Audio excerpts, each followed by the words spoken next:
여기는 로컬 트렌드 미디어 비로컬입니다. 네, 윤주식 편집장입니다. 여러분 안녕하십니까? 안녕하세요. 발행인 김혁주입니다. 네, 이번 6번째 팟캐스트에서는요 게스트가 없습니다. 모처럼 만에 초심으로 돌아가 저희 둘이서만 또 다시 발행인 대담의 형태로 방송을 만들어야 될 것 같아요. 좋네요. 조세 선생님도 다녀가시고 오늘 여러 가지 했는데 마무리 짓는 느낌의 편집장님과 발행인 대담 같은 느낌이 좀 듭니다. 네, 뭐 그런 것도 있는데요. 저희가 일정이 쪼들려서 또 월말 진을 발행을 하려면 오늘 그 최종적으로 저희가 또 대담 형태로 컨텐츠를 만들지 않으면은 마감 날까지 뭐가 안 나올 것 같아요. 그래서 좀 무리해서 심야에 이렇게 저희가 또 녹음을 시작을 하게 됐습니다. 마감이 창의성을 준다고 누가 그러시던데요. 제가 좀 다르게 얘기를 했었죠. 예. 네, 마감이 글쓰게 한다. 이런 식으로. 네, 좋네요. 더 좋은 얘기네요. 마감이 창의성을 갖게 한다. 예. 네, 저희 2월달 주제가 로컬 크리에이터 비긴즈. 로컬 크리에이터는 어떻게 태어나고 어떻게 자라는가. 좀 되게 거창한 주제의 이야기들을 해왔는데요. 저희가 게스트로 모신 분들이 충북의 로컬 크리에이터 천연염색 바른의 양재영 대표 모셨고요. 또 그리고 프로 참석러 남희안님, 그리고 주렁주렁 스튜디오 주수연 대표님 이렇게 세 분을 모시고 새로 시작하는 새내기 로컬 크리에이터에 대한 이야기를 나눴어요.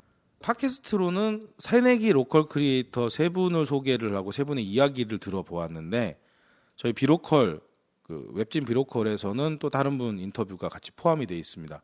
제주 더큰네일센터 김정현 센터장님 인터뷰인데요. 이분 경력이 되게 특이하시거든요. 많은 사람들이 다음 카카오와 넥슨의 제주 이주를 도왔던 그런 분으로 이렇게 알고 계시는데 그 외에도 이분이 제주도에서 사회적 기업의 형태로 제주의 로컬을 상품화하고 콘텐츠화하는 작업들을 하셨어요. 그런 면에서는 요즘 얘기되어지는 로컬, 요즘 얘기하고 있는 로컬 크리에이터에서는 원조격인 그런 분이죠. 그렇게 해서 네 분의 사례를 저희가 이번 2월 한 달 동안 다뤘던 거예요. 자, 그럼 이 정도 시점에서 한번 정리를 해야 된다. 정리를 어떻게 할 것인가, 정리 안 되는 이 내용을 어떻게 풀 것인가. 김종현 센터장님 얘기가 굉장히 흥미진진할 거지만 저희가 세 분을 먼저 모신 거잖아요. 네네.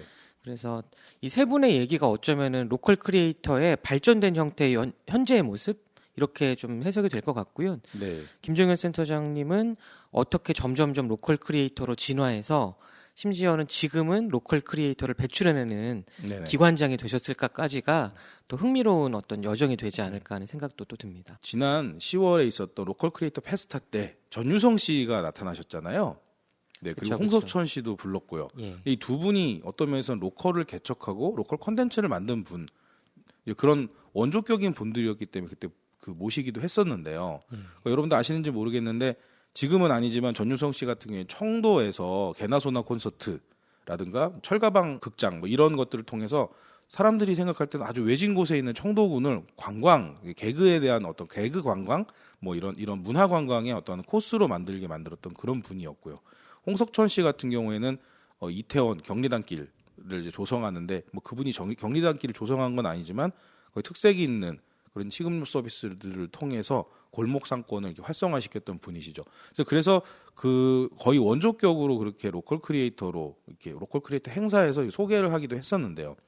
우리가 여태까지 알기로는 그런 유형만 로컬 크리에이터인 것처럼 얘기를 했잖아요. 그렇죠. 네, 특히 골목길 자본론 이런 책들을 통해서 그런 분들이 조명이 되었고 이제 그런 분들을 로컬 크리에이터라고, 그러니까 골목 상권을 만드는 골목 산업을 형성하는 그런 산업 인력의 형태, 비즈니스맨의 형태로 로컬 크리에이터가 설명이 되어지면서 즉 로컬 크리에이터 논의가 시작이 된 거죠. 로컬을 이야기할 때 물리성을 벗어나긴 사실 어려운 것 같아요. 그러니까 특정 지역 또는 예전에 쓰던 말이지만 지방이라고 부르던 내용이 여전히 남아있기는 한데 한동안 뭐 저희 비로컬에서도 계속해서 얘기해 왔지만 요즘 발전된 의미에서는 스스로의 라이프 스타일 생태계조차도 로컬이라고 정의할 수 있다까지도 약간 급진적으로 저희가 얘기하고 있잖아요. 네. 그래서 로컬이라는 게 꼭 부동산 또는 지역 이 의미만 담고 있는 게 아니라 사람들이 움직이는 어떤 생태계 안에서 구성되는 자기만의 영역 정도로 생각해 보는 것도 의미가 있을 거다라는 생각이 있고요. 또 우리가 두 발을 딛고 살아가는 세상이 이제 어쨌든 간에 많은 분들은 소셜미디어나 뭐 그동안에 여러 가지 형태로 인터넷이란 이름으로 또 다른 세계를 하나씩 갖고 가고 계신데 이걸 어떻게 서로 접목해서 로컬이나 의미를 부여하게 될까도 앞으로의 주어진 화두라서 네네. 오늘 그동안 초대했던 세 분의 게스트 중에도 그런 논의가 좀 들어있었던 게 아닐까 싶습니다. 먼저 로컬 크리에이터 논의를 하기에 앞서서 저희가 로컬에 대한 이야기들을 몇 차례 했었어요. 그러면서 김혁주 발행님 같은 경우에는 레이어 구조로 중첩되어 있는 복층적인 그런 형태로서 로컬의 의미를 말씀을 하셨는데요. 네. 여전히 많은 분들은 로컬이라고 그러면 사전을 찾으면 지역, 지방 이렇게 얘기를 하고 있으니까 물리적 공간으로서 로컬을 이제 조명하시는 경우들이 있어요. 그렇죠. 이제 그러다 보니까 로컬을 설명하기가 참 애매한 게 있습니다. 저희는 라이프스타일 생태계의 개념으로 얘기를 하는데 그렇게 얘기를 했을 때 오히려 이해하시기 어려워하는 분들이 많았었어요. 아, 예, 좀 추상적이죠. 네, 그러다 보니까 제가 자주 사례로 드는 게 연남연희입니다. 아, 좋죠. 예, 연남연희. 네. 마포구 연남동과 서대문구 연희동이 결합되어 있는 로컬이에요. 근데 이곳이 지도로 볼 때는 그렇게 구가 다른 곳으로 되어 있지만 실제로는 연희고가차도 때문에 단절이 되고요. 그리고 두 지역을 엮어주는 도로가 연희로라고 있지만 이 길이 차가 다니는 길이기 때문에 차를 타고 이동을 하게 되면 쓱 1, 2분 사이에 지나가 버리게 되어서 이 지역을 같이 통합된 공간으로서 보기가 어렵거든요. 그리고 연남동 같은 경우에는 홍대 상권하고 연결이 되는 홍대 상권 끝에 있고요. 연희동 같은 경우에는 신촌 상권의 끝에 있어서 어찌 보면 상권 중심으로 놓고 보면 또 분절되어 있는 곳인 거죠. 그러니까 변방 중에 변방인 거죠. 자, 근데 연남연희가 연희 걷다라는 프로그램이라든가 어반플레이의 활약 등등으로 연남동과 연희동은 이제는 결합된 지역이 되어버렸어요. 행정구역도 초월하고 또 우리 상권도 초월해서 연남연희라고 하는 별도의 어떤 뭐랄까요 새로운 어떤 지역이 형성이 된 거죠. 그렇죠. 로컬 브랜딩이 된 거죠. 네네. 그래서 여기가 이렇게 이런 식으로 접근을 하면은 로컬 얘기가 하기가 쉬운 게 우리가 알고 있는 물리적 공간인데 물리적 공간을 갖다가 또 다른 형태 공유 결합의 형태로 설명을 하게 되니까 이런 게 로컬입니다라고 얘기를 하면 좀 더 이해하시는 분들이 많았어요. 또는 요즘에 여전히 핫한 망원 생활권 얘기도 비슷할 것 같아요. 네네. 망원이 망원동에 국한돼 있었는데 이제는 망원 주변도 망원이라고 불리기 시작했거든요. 네. 그러니까 사람들한테는 로컬이라는 건 거의 상징적 개념도 있지만 물리적 한계를 뛰어넘는다는 라이프스타일 생태계 개념도 이제 정착이 되고 있다고 저는 생각이 들고요. 최근에 이제 저희 오늘 방송 일자에서는 총리께서 대국민 담화를 발표하셨는데 코로나19 얘기를 하셨잖아요. 네네. 전 국민이 지금 뜨거운 이슈인데 망원 생활권 얘기가 좀 붙어 있기도 해요. 어떤 확산 얘기가 아니라 네네. 오늘 오신 게스트분들도 망원 얘기를 잠깐 하셨는데 그 안에서 대부분을 해결할 수 있으니까 망원의 힙스터들은 망원 밖으로 나갈 일이 거의 없어졌다. 그래서 새로운 여러 가지 얘기를 하고 있다. 이것도 굉장히 재밌는 관점이었거든요. 자, 그래서 공간적 개념으로서는 로컬의 이야기가 어느 정도 되기 시작을 한 것 같고 좀 편하게 이야기할 수 있게 되었습니다.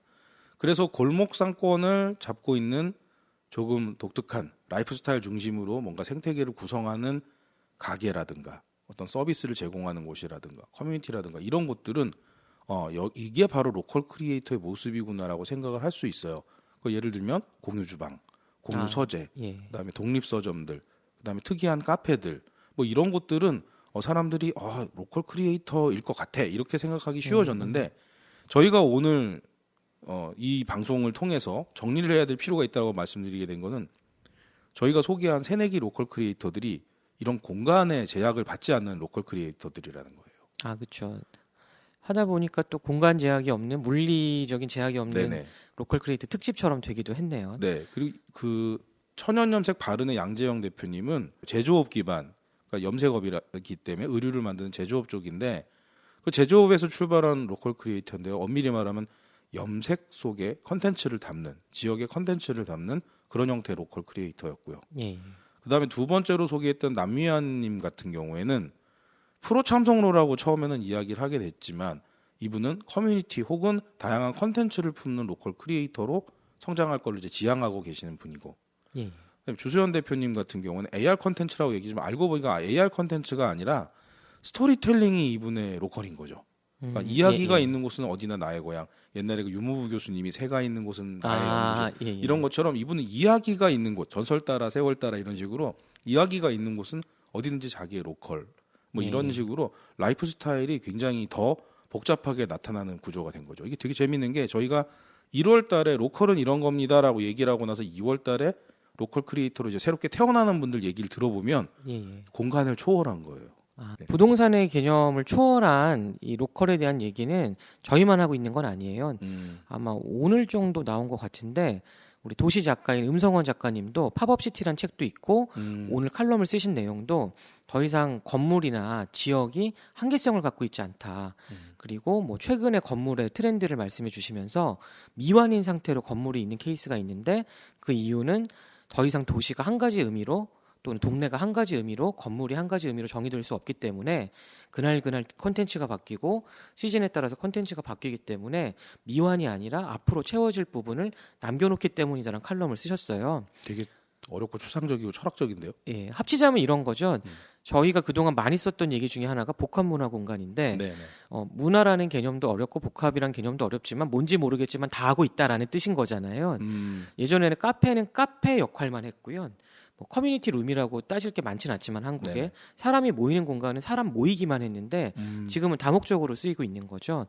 뭐 예를 들자면 저희 비로컬 사무실인 이 장소도 사무실이었다가 녹음 스튜디오가 됐다가 또는 녹음 이후에는 파티 장소로 변하고 있잖아요. 근데 라이프 스타일의 변화에 따라서 부동산에 대한 개념도 바뀌고 부동산 안을 채우는 콘텐츠의 개념도 바뀌고 결국엔 이런 콘텐츠를 만들어내는 로컬 크리에이터의 개념도 발전하고 있다고 생각이 드는 거예요.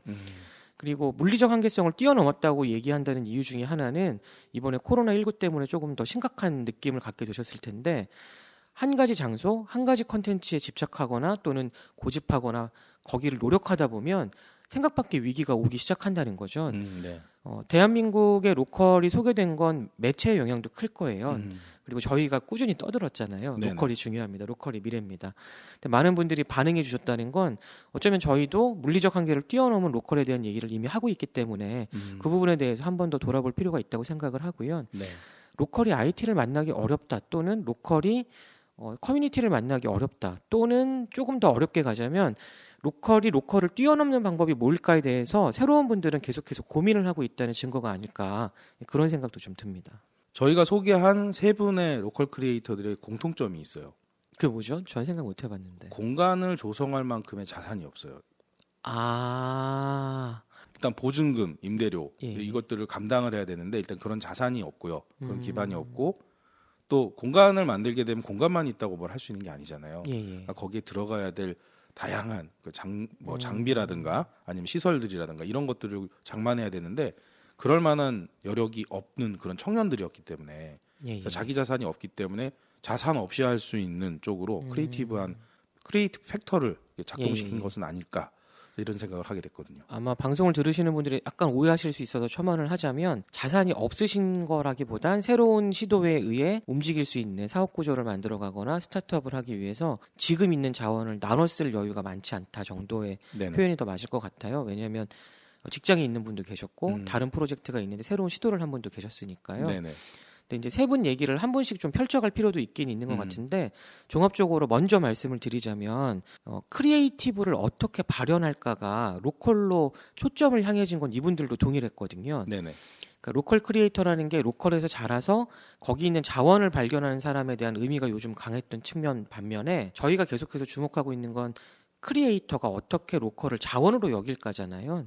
비슷한 말이지만 굉장히 다른 건 로컬의 한계성을 뛰어넘을 수 있는 건 결국엔 크리에이티브가 필요하다는 거죠. 이 세 분은 컨텐츠 발굴 능력도 있고 크리에이티브에 대한 것도 충분히 외적으로 표출할 줄 아는 분들이 로컬을 만났을 때 어떤 화학작용이 일어났나 이런 장면들을 저희가 살펴본 것 같습니다. 근데 이제 두 번째로 소개했던 남미아님 같은 경우에는 참 애매한 지점들이 좀 있어요. 이분은 커뮤니티에 대한 이야기들 더 많이 하셨죠. 커뮤니티를 만들고 싶다. 목표는 소셜 살롱인데 공간을 갖고 있지 않으니 커뮤니티 프로그램을 먼저 더 이렇게 연구해보겠다 이런 쪽의 취지가 강하셨던 거거든요. 근데 그런 경우에 로컬 크리에이터로 얘기하기가 참 애매한 면이 많아요. 커뮤니티 구성만 놔두고 보자면 로컬에서 가장 중요한 차별점 뭐 예를 들자면 먹자 골목과 골목 상권의 차이점 정도일 것 같아요. 조금 풀자면 같은 말인 것 같은데 다른 얘기네요. 로컬의 대부이신 로컬 크리에이터를 만드시는 크리에이터 모종린 교수님의 말씀을 좀 빌리자면 먹자 골목은 소비하는 장소예요. 그리고 많은 분들이 오고 가면서 해당 식음료를 즐길 수 있는 장소를 조성한 곳이죠. 근데 골목 상권은 그런 찾아오는 분들의 매력이 있는 컨텐츠가 먼저 설계된 곳들이에요. 뭐 예를 들면 편집장님께서 앞서서 말씀해 주신 것처럼 공유 공간들의 세팅도 우리가 함께 여기서 어떤 컨텐츠를 즐기자는 무언의 동의가 들어가 있고 또 그 상권을 조성해 나가는 사람들도 내가 하는 이 매력적인 비즈니스가 이 골목 상권의 생태계 내에서 어떤 작용을 할지 알게 모르게 서로 조합을 이루고 있다는 거죠. 이 조합은 뭐 협동조합의 개념이 아니고 어떻게 조화롭게 갈 건가. 이 생태계가 얼마나 찾아오는 이 골목 안으로 찾아오는 사람들에게 매력적으로 보일까를 알게 모르게 크리에이티브를 배경으로 해서 서로 조율을 하고 있다는 의미예요. 그러니까 제가 골목 상권 또 먹자 골목을 폄하하려는 거는 아니고 분명한 차이점이라는 건 크리에이티브를 가지고 컨텐츠의 중요성을 앞에 둘 거냐 뒤에 둘 거냐의 차이에 대해서 말씀을 드린 거고요. 남희연님 같은 경우는 결국엔 커뮤니티 빌더로서의 역할 또는 커뮤니티 매니저로서의 역할을 계속 해오시다가 가장 중요한 장소인 로컬을 찾게 된 거잖아요. 네네. 로컬 크리에이터로서 여러 가지 요소가 있겠지만 가장 중요한 건 결국엔 커뮤니티 빌딩이라고 생각하거든요. 그동안 비로컬이 많이 관찰해왔던 또는 취재해왔던 함께해왔던 로컬 크리에이터들은 대부분 크루의 성격을 갖고 있었잖아요. 네네. 뭐 1인이든 뭐 10명이든 50명이든 간에 본인들의 비즈니스 중심으로 새로운 생태계들을 만들고 있었는데 반드시 커뮤니티가 필요해지고 반드시 주변에 좋은 영향들을 교환해야지만 새로운 컨텐츠가 나온다는 걸 무의식적으로 알고 있었던 분들이에요. 근데 그런 측면에서는 로컬 크리에이터의 요소를 분명히 남희안님은 갖고 계셨고 그분이 로컬로 찾아갔다는 건 분명히 그 커뮤니티성이 로컬에서 새롭게 발현된다는 걸 찾아냈기 때문이겠죠. 공교롭게도 남희아님이 네트워킹하고 있는 분들을 보면 로컬 크리에이터가 굉장히 많았어요. 커뮤니티라고 하면 그 공동체 모임 운영 이렇게만 생각하지만 이분의 경우에는 아직 모임을 시작하신 건 아니잖아요. 파일럿 프로그램 하고 계시다고는 하지만 컨텐츠라든가 어떤 프로그램으로 사람들을 모아놓는 그런 형태의 그 커뮤니티 빌더라기보다는 사람들을 찾아내고 발굴해서 연결하는 형태의 네트워커가 더 가까운 거예요. 로컬에 관심이 많으시니까 그런 것도 있겠지만 로컬 크리에이터 분들을 네트워킹을 하고 있어요. 예. 뭐 그 방송에 등장하시지 않았지만은 그 주렁주렁 스튜디오 주수연 대표님 응원하겠다고 오늘 오셨거든요. 네, 지난 강릉에서 있었던 1월달에 있었던 강릉 릿 2020 행사에서 같이 막국수를 먹은 인연인데도 네트워킹을 하셔서 계속 그 관계를 이어오신 거죠. 그렇죠. 응원하러 오셨죠. 네네. 이게 참 미묘한 건데 야구도 보면은요, 이게 타자가 번트를 댔는데 이게 1루까지 가는 선을 따라서 가게 되면은 바로 안 잡으려고 그러잖아요. 이게 파울로 넘어갈 수 있으니까. 기다리는 거죠. 조금 그런 식으로 약간 선 위로 이렇게 위태위태하게 가는 듯하지만 기울어 있는 쪽이 로컬이다. 커뮤니티를 만들려고 하시고 또 사람들 네트워킹을 하지만 그게 로컬 쪽을 향하고 있기 때문에 로컬 크리에이터다 이렇게 얘기할 수 있는 그런 측면도 있습니다. 그동안에 많은 분들이 로컬 크리에이터의 완성형만 만나보셨다고 저는 생각해요. 그게 어떤 의미냐면 저희 특집의 이름이 로컬 크리에이터 비긴즈고 부제가 어떻게 태어나고 그다음에 뭐죠? 어떻게 잘하는가. 어떻게 잘하는가. 그렇죠. 예. 그래서 저희가 만나는 로컬 크리에이터는 이미 완성형인 분도 있고요. 이제 시작해서 로컬 크리에이터의 어떤 특성을 갖고 시작해서 출발하는 분도 계시고요. 중간 형태인 분들도 계신 거예요. 마치 나비처럼 애벌레인 분도 있고 중간에 잠깐 멈춰서 새로운 형태를 고민하는 분도 계시고 이제 날개를 펼쳐서 나비가 된 다음에 새로운 비즈니스의 영역으로 들어가는 분들도 계신데 지금까지 알려진 로컬 크리에이터는 굉장히 연차수가 오래된 분들이었거든요. 네네네. 완성된 형태를 보다가 이제 시작하는 로컬 크리에이터 또는 변화하는 로컬 크리에이터를 만난다는 게 이번 특집의 중요한 의미가 아닐까 합니다. 이제 정부에서도 로컬 크리에이터를 지원하기 시작을 했는데요. 벌써 공고가 났죠. 2월 20일부터 3월 12일까지인가요? 중기부에서 공고가 났습니다. 로컬 크리에이터 바우처 지원 사업 하겠다고. 그래서 지금 140명 공고가 났죠. 예, 공고가 나서 130명은 그러니까 쉽게 말하면 130명은 좀 입문자 과정, 한 10명 정도는 투자를 받을 수 있는 고급자 과정 뭐 이런 식으로 느껴보시면 될 것 같아요. 그런 뉘앙스이니까. 그래서 140명을 대상으로 하는 그 지원 자금이 나오기 시작을 한 거죠. 그러니까 뭐 첫 해고 하기 때문에 뭔가 큰 거를 기대할 수는 없겠지만은 로컬 크리에이터가 전체 산업 기반에 그리고 도시와 농촌이 영역에 어떤 영향을 끼친지를 파급 효과를 이해했기 때문에 이런 사업이 만들어진 거거든요. 그러나 공무원들이 이를 집행을 하시는 거잖아요. 그러니까 법적 근거에서 움직이시는 거잖아요. 법으로 정해져 있지 않다면 뭔가 규범화돼 있고 규정화돼 있는 그 토대 위에서 움직이시게 되는 건데 지금 저희가 이야기한 것처럼 이제 막 태동하는 로컬 크리에이터들의 경우 예. 완성형이 아닌 태동하는 로컬 크리에이터의 경우 그런 지원 사업을 받을 수 있을까 하는 그런 의구심이 좀 드는 거죠. 그렇죠. 애벌레일 땐 나비인지 나방인지 누군지 아무도 모르는 거잖아요. 그렇죠. 이게 나비인지 나방인지 그거 정말 절묘한 이야기인 거네요. 예. 그러니까 이분이 먹자골목에 식당을 내려고 하시는 건지 골목 상권에 적합한 힙한 그런 레스토랑을 예. 만들려는 건지 그걸 알 수가 없는 거니까요. 그동안에 여러 가지 상황 때문에 저도 로컬 크리에이터들의 사업 계획서를 많이 봤어요.